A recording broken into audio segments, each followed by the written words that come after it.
Hi everyone, Aaron here for Zolotech, and this past week we had more issues with the iPhone 14. We also had an AirPods release that's in beta we should start to see very soon. We'll talk about that and more in today's news update for the week of October 10th, 2022. 11 years ago, this past Wednesday, Steve Jobs passed away. The company hasn't really been the same since. It seems like much of the passion, at least overall for design and more, has gone in a different direction. So that's something I definitely miss and would love to hear your thoughts about that as well. Now, roller coasters are setting off crash detection in a couple theme parks such as Kings Island and Dollywood in the United States. Apple introduced this with the iPhone 14 devices, and call after severe crash keeps triggering apparently in different theme parks depending on the ride you're on. In fact, some places have even put up signs saying to switch off your phone or maybe have someone else hold your phone while you go on the ride because they keep triggering this and then calling emergency services. So that's something I think Apple could maybe use location services for. Just disable that when someone's at a theme park on its own and just be less sensitive to it overall. And then once they leave, maybe they could fix it that way. So if you're having that issue, you've been to a theme park recently where that's happened, I'd love to hear from you in the comments below. I've had quite a few viewers from India ask me when will 5G be available on iPhone. 5G is rolling out across many different parts of India, however it's not showing up yet as an option on iPhones. Recent news indicates that Apple will enable this over a software update, but in December. So right now they're not enabling that for whatever reason, whether they need to get information from the different carriers, the different bands and more. It looks like they're going to push that to December. And now for those of you anxious to try 5G, we have 5G here. It's a little bit hit or miss, and sometimes LTE or 4G is faster. So I've heard of some people in busy cities actually disabling it and just using 4G because it's less congested. So it's something that's really nice if you're getting those super fast speeds, especially if you're using or utilizing the millimeter wave antenna. That really helps. But otherwise, it's definitely nice, but it's not super fast and not a huge bump, at least in the area I live. Let me know how it is where you are, and India should see that in December, according to the latest information. Now, Apple Music was updated this past week for artists specifically, and now allows them to personalize their overall page on Apple Music. It's very similar to what we had with Ping many years ago, and this is the artist website for Apple, and they'll be able to add things such as a bio, more information about when they're banned or they started creating music, and much more. So we should start seeing more information on Apple Music all about the artist if they want to fill that in.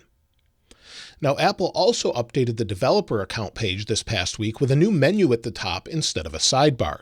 The overall look is much easier and cleaner and could hint at maybe a future design for iOS, iPadOS, and more.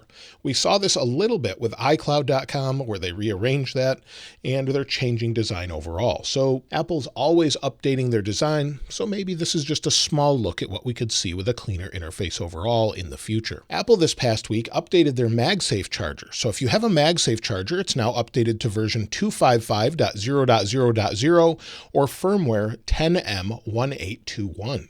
Now, Apple doesn't say specifically how you update it, so many people just suspect you plug it into a Mac, but for those that don't have a Mac, it still updates. So maybe it just updates over the air when it's charging on the back of your phone. Apple doesn't list a specific way to get this to update, but there should be an update for it. They haven't said what the improvements are, but possibly for better heat management and more, as there are temperature sensors that work in turn with the iPhone's charging. So it's possible they've updated it for that, maybe for iPhone 14s and more. Apple also updated AirPods to a new beta version, which I talked about again in a different video. Firmware version 5B5040C has been updated for AirPods 2, AirPods 3, AirPods Pro 2, and AirPods Max.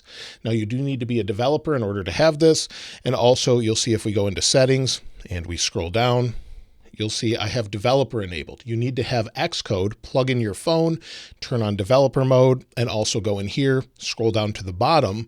Then you'll see pre-release beta firmware for AirPods testing. Then you can enable it to install, and then it installs like a typical AirPods update on its own when you set them nearby and they're both charging or close to a full charge. So those have been updated. What specifically in them, we don't know 100%, but they've been updated, and I'm sure we'll see an update soon that's released to the public. Recently, someone found, that's on Twitter, Michael Burkhart, that the original Apple Siri remote for the latest Apple TV had a finger rest on it. in the initial FCC filings. These are filings that take place before they release them to the public, and they never release the Siri remote this way. So it's kind of odd we don't have that. It looks a little bit more ergonomic, and I think people would welcome it, but maybe it had to do with manufacturing and more. But either way, it looks like maybe they thought of that originally, and maybe we'll see that in a future update. Now, I did want to talk about deals just for a moment, as there's quite a few things that have been discounted. If you'd like to get your hands on AirPods 2, they're down to $79 on Amazon through Apple. Now, AirPods 2, not AirPods Pro 2. AirPods Pro 2 have been discounted by about $10. Also, if you're looking for a Series 8 Apple Watch, they're discounting those by up to $50 on Amazon through Apple directly. So all of those things are available, and of course, I'll link those in the description. I'll get a little bit of commission for that, but if you don't want to give me any commission for that, you can just go to Amazon and search for that. Either way is fine. Now, iPhone 5C, which this is a bit of a surprise to me, Apple plans to make this obsolete next month. I thought it was already obsolete. The iPhone 5C has been out for a long time, and it's according to a memo obtained by MacRumors. So it's a phone a lot of people loved with a plastic back. I really liked it. My kids liked it, and it's something that's apparently going to be obsolete very soon that I thought had been obsolete for quite some time. A recent report by Nikkei Asia suggests that the new A16 CPU in the 14 Pro and iPhone 14 Pro Max costs Apple twice as much as the A15 to produce due to the smaller 4nm process. Maybe this is part of the reason the 14 and 14 Plus don't have an A16, but either way, chip prices are going up and it's more difficult to manufacture, so it makes sense that it costs more to produce. Now, if you use Shazam and you have the Shazam app, I don't know if I have it installed here because it's sort of built in when you want to look for a song built into Siri, but you'll see the Shazam app, if you have that, is actually now tied into the Control Center history. So that's something that wasn't always showing up. If you identified something with Siri, it now shows up in your Shazam history as well as Siri history for that. So if we press and hold, you'll see if you look for songs, you'll have a history here and it will show everything. I actually thought this was there for quite some time, but quite a few people are saying that it's new. So let me know your thoughts on that. Apple this past week released a new Safari technology preview, version 155, with bug fixes and improvements. You can download this if you're a developer and want to try out the latest features on macOS Ventura and macOS Monterey. So you don't have to have Ventura installed to try this, and you can see the release notes here where you can go in and see what they've updated. So mostly developer focused with a lot of different code changes and things like that, but there have been some things that have been enhanced if you're developing for Safari specifically and you want to try out some new features. Now, a while ago, I saw within the code of iOS 16 that Apple will give you a message if you create too many new lock screens. According to different sites that have tried this out, someone on Reddit actually found it takes 200 different lock screens and then it gives you a message about the limit. So you can't create more than 200 lock screens at a time. I tried up to 50 lock screens and couldn't get it to trigger, so I sort of gave up.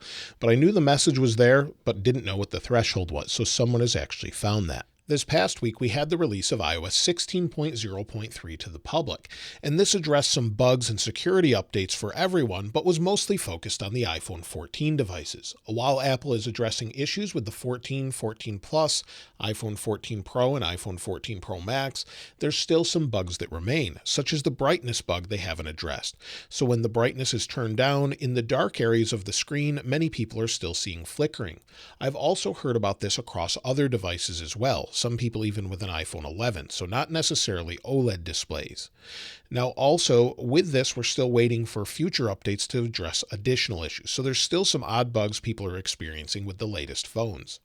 Of course, they also released iOS 16.1 Beta 5, and we can expect a final release of that probably within 2 weeks. At this point, typically Apple will have a release candidate next, and then a final release, usually the following week or later that week. Now, since many people are saying we can expect macOS Ventura and also iPadOS 16 the last week of October, that seems to be the most likely, but Apple hasn't given a specific date. They've just said October, so we're still waiting for that. And of course, then we'll have more and more betas until iOS 17. So lots to be done still to fix issues, but I think they're making good progress, and so far it seems to be pretty stable. Of course, I'll have an update about all of the different things, the overall sort of stability, additional features, and more on the weekend update, where we cover all of that in the follow-up videos. As far as rumors and leaks this week, USB-C is something we can say with almost certainty that it's coming to iPhone 15. With the recent law passed in the EU or European Union regarding USB-C devices, they have to upgrade all devices by the end of 2024. However, with iPhone 15, we expect a design change. As Apple changes their iPhone design typically every 3 years, it would make sense just to add it then. So they'll have to comply with that. That will be great for the camera when you're shooting in ProRes with video. Since they're such large files, you want to offload those. And AirPlay works okay, but it's still not fast enough. So we need something very fast to get that high quality footage off and then make it more usable. According to Mark Gurman this past week also, he said that AirPods and Mac accessories will also make the switch by 2024. So that makes sense. Everything going to USB-C, Lightning going away. I've been waiting for this for a long time, and we have that on iPads and more, so hopefully we'll see that soon with everything else. The other day, we heard about the iPhone SE 4th generation and what it could have as far as a display. According to Ross Young, it could have a 6.1-inch display and a notch, making it closer to probably what we have with the iPhone XR or 11. Apple uses older chassis or frames, and this would mean Apple would get rid of Touch ID in favor of Face ID. I know a lot of people were thinking for quite some time we could have a redesigned frame that would have Touch ID on the side, and we could still have that, but it doesn't make sense to include a notch if they're not going to have Face ID. Of course, they'll have to update that phone as well to USB-C, so it could be something completely different. But Ross Young is pretty accurate when it comes to displays overall, but that doesn't mean that they won't change something else around it. Now, we keep hearing more and more about iPhone 15, and Apple already gets those things ready as they sort of make phones about 3 years in advance, have to get the supply chain ready, even though they're heavily manufacturing the iPhone 14s right now. Now, the latest rumors have said that Apple would switch to an Apple 5G-based modem instead of Qualcomm, but with iPhone 15, it seems that Qualcomm is still set to be the modem supplier for both iPhone 15 and 16. This is according to Ming-Chi Kuo. He said Apple is still working on their 5G modem, but it won't be done in time for large-scale volume production, so it may be a couple years still until we see that. Also, an Apple store in the UK has already told employees that they cannot request time off from September 15th, 2023 to October 7th, 2023 and through December 2nd, 2023. This would be probably for the launch of new products in that year, expecting something like an iPhone 15, maybe an Apple VR or AR headset, and more. So we're expecting a pretty big year in 2023 with some major redesigns to a lot of products. The store has specifically said that the order is supposedly from Apple higher-ups and is to make sure that we are better equipped for next year during high-velocity moments. So that makes sense. I would expect iPhone 15 to sell very well if it's a full redesign. By the end of the year, we're again hearing that we should get an updated Apple TV. Not a redesign in any way, although this design's been around a long time and I would welcome that, but rather an update to a faster CPU, more RAM, and a reduced price, bringing it more in line with other 4K TV boxes on the market, maybe like a Roku. It's also said to have a new Siri remote, and we've seen some of that in the code. What specifically is different about it, we don't know, but we've seen that in the code of some different versions of iOS. So it makes sense that we would have small updates, incremental updates, and more RAM would certainly help with games and more. Now, we're expecting a new iPad Pro this year, just with bumped specs and maybe some different Macs as well. However, some case manufacturers have begun selling iPad cases for an unannounced 10th generation iPad that is expected soon. It's said to look more like this iPad Air with squared off edges and more. So we can expect those announcements soon. Whether or not we'll have an Apple event to announce those, though, is still up in the air. Some people say we will, some people say don't expect an Apple event. So either way, we could see it very soon, probably by the end of October, when we expect iPadOS 16.1 or 16 to launch to the public, along with macOS Ventura. Again, according to Ross Young, Apple is planning to launch a mini LED-based monitor in the first quarter of 2023. It's said to be a 27-inch display, just like the Studio display, and was long rumored around the time of the launch of the Studio display.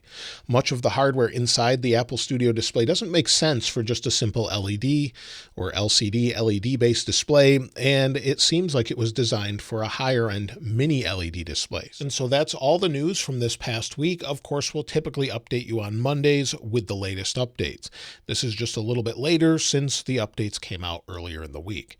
So that's everything this past week. Of course, We could still see that October Apple event. That's still up in the air. And of course, we're waiting for that AR VR headset, new Macs, and more. If there's anything else you'd like me to cover in these videos, please let me know in the comments below. And of course, if you'd like to get your hands on this wallpaper, I'll link it in the description like I normally do. If you haven't subscribed already though, please subscribe. And if you enjoyed the video, please give it a like. As always, thanks for watching. This is Aaron. I'll see you next time.